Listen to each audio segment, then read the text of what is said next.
L'erreur numéro 3, qui est de croire que le propriétaire de la société sera automatiquement le dirigeant. Le ou les propriétaires d'ailleurs, c'est celui ou ceux à qui appartient la structure, la société, que ce soit une société, une SARL, une SS, etc.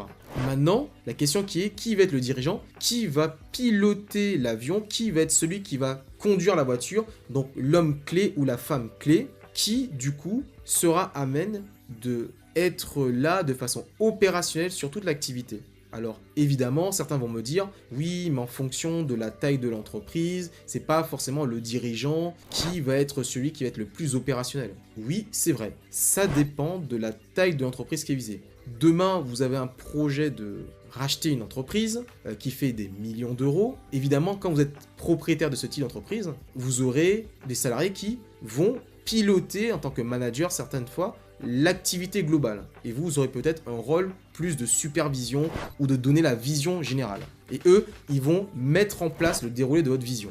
Par conséquent, en fonction de la taille de l'entreprise, du profil du propriétaire, vous pouvez plus ou moins avoir des propriétaires dirigeants d'entreprise et certaines fois des propriétaires qui ne sont pas dirigeants de l'entreprise. Exemple, les grandes entreprises du CAC 40, c'est pas forcément, je dirais, la majorité des propriétaires qui est celui qui représente en termes de direction. Donc, ce que je veux dire par là, il ne faut pas faire de confusion, ce sont des rôles différents, des fonctions différentes qui peuvent être ou non cumulatives.